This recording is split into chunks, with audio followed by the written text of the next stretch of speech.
oleh Nabi sallallahu alaihi wasallam, yang lalu kemudian setelah itu mereka mendatangi orang-orang musyrikun Quraisy, musyrikun Makkah untuk mereka memerangi kaum muslimin. Nah, maka ahibatil kiram azzani wa azzakumullah, yang mana lalu kemudian orang-orang Yahudi di sini mereka berjanji kepada orang-orang Makkah untuk mereka orang-orang Yahudi membantu orang-orang musyrikun Makkah di dalam memerangi kaum muslimin sampai menghabisi kaum muslimin ke akar-akarnya, Nah, maka ahibatul kiram azzani wa azzakumullah, yang mana seperti apa yang disampaikan oleh mereka para pemuka-pemuka Yahudi, mereka menyampaikan kepada orang-orang musyrikun Makkah, inna sanakunu ma'akum alaihi hatta nasta'silah, sesungguhnya kami orang-orang Yahudi akan senantiasa bersama dengan kalian orang-orang Makkah sampai kita ini meluluh lantahkan kaum muslimin, sampai menghancurkan kaum muslimin hingga ke akar-akarnya.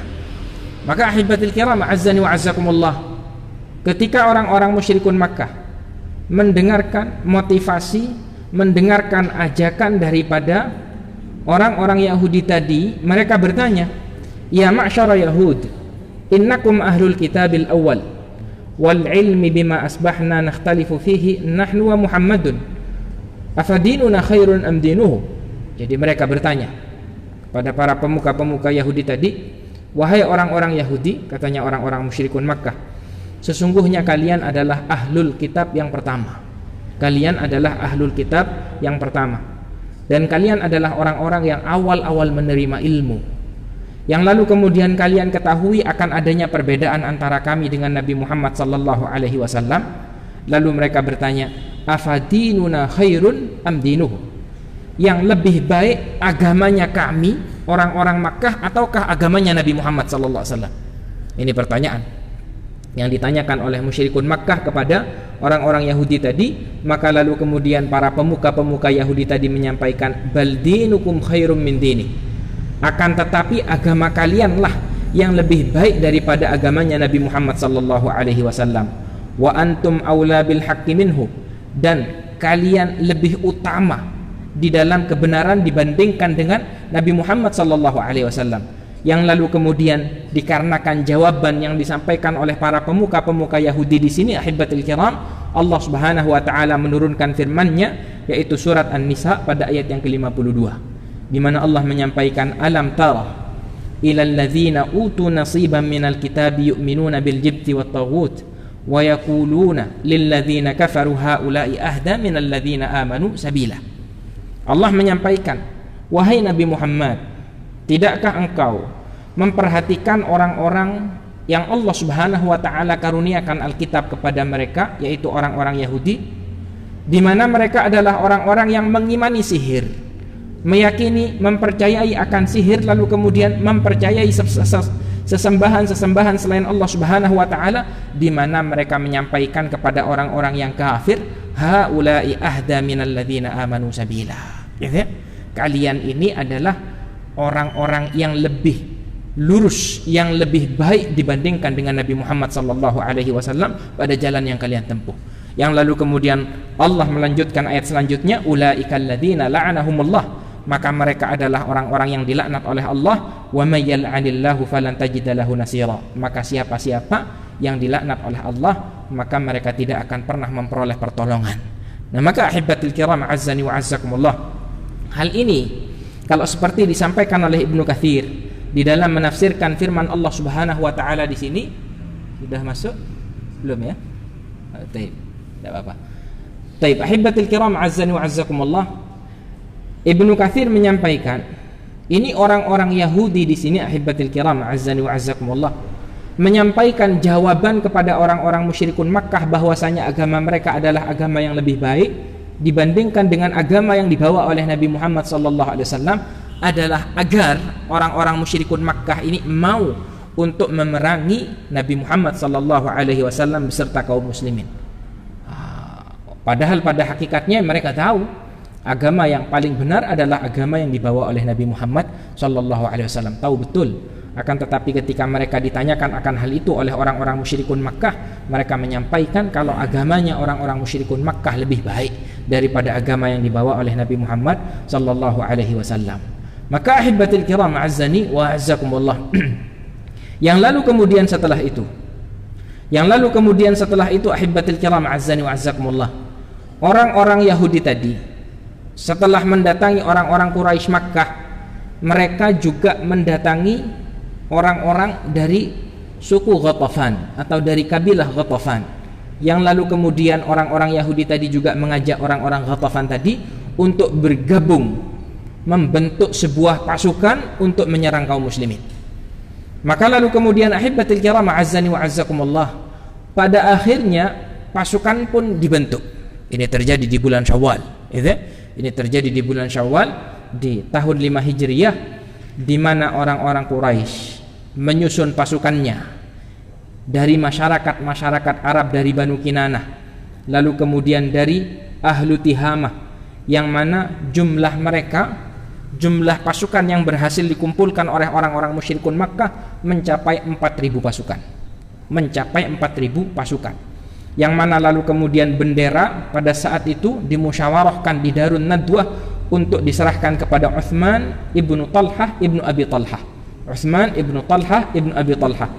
Yang mana dari 4.000 pasukan di sini ahibatil kiram azzani wa azzakumullah, di antara mereka adalah 300 para penunggang kuda, lalu kemudian 1.500 onta, lalu kemudian pimpinan tertingginya dipegang oleh Abu Sufyan ibnu Harb. Yang lalu kemudian 4.000 pasukan tadi, mereka pun berjalan menuju kota Madinah Munawwarah, hingga sesampainya mereka di sebuah tempat yang bernama Marrudz Zahran, mereka bertemu dengan orang-orang Arab dari Banu Sulaim. Yang lalu kemudian Banu Sulaim pun juga bergabung dengan pasukan Makkah, di mana jumlah mereka 700 pasukan. Jumlah mereka 700 pasukan, dan pimpinan mereka adalah Sufyan ibnu Abdi Syams. Lalu kemudian setelah itu juga keluar bersama pasukan Makkah Banu Asad, yang mana pimpinan Banu Asad pada saat itu adalah Tulaihah ibnu Khuwailid.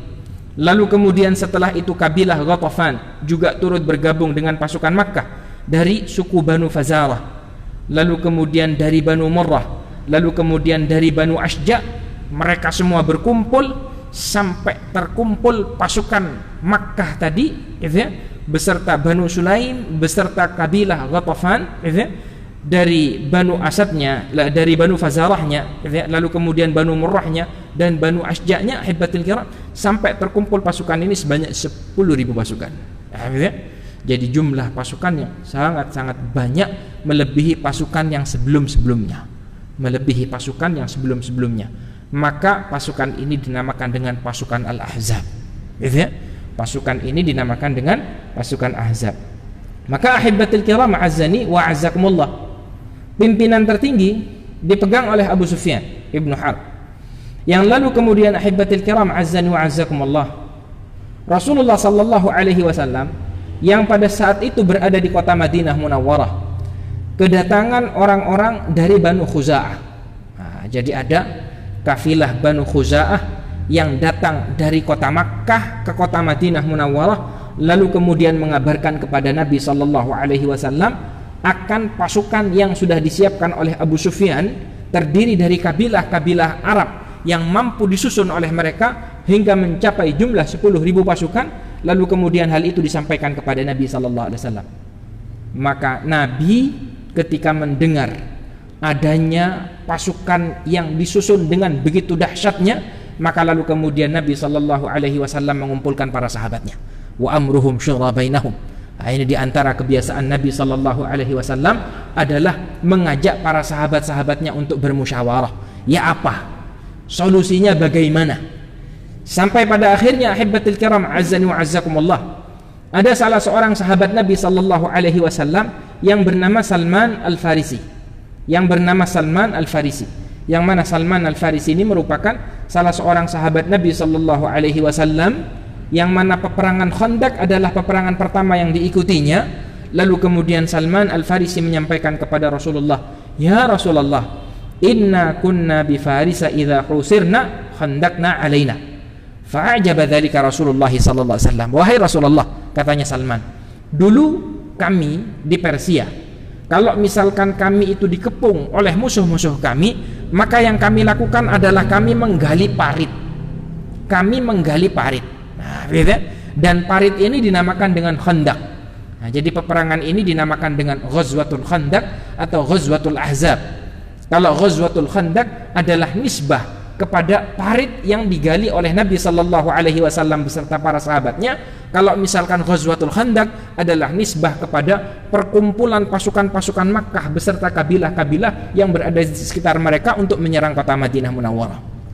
Maka ahibatil kiram azani wa azzakumullah, ketika Nabi mendengar akan usulan yang disampaikan oleh Salman Al-Farisi, maka di sini ta'ajjaba Rasulullah sallallahu Rasulullah sallallahu alaihi wasallam takjub.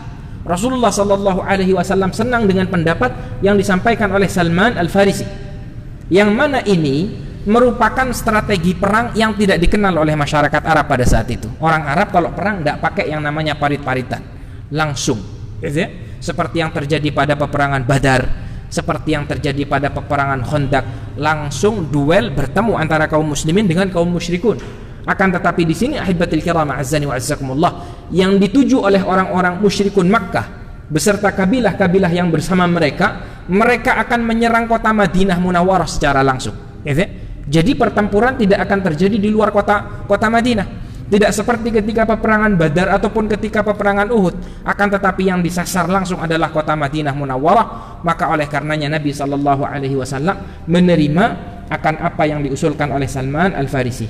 Maka lalu kemudian ahibatil kiram azzani wa azzakumullah, Rasulullah sallallahu alaihi wasallam pun memerintahkan kepada para sahabat-sahabatnya untuk yang namanya membangun Khandaq. Begitu ya? Untuk yang namanya Rasulullah SAW membangun Khandaq. Ini bisa kita perlihatkan di sini, walaupun tidak terlihat secara jelas, tapi tidak apa-apa ya.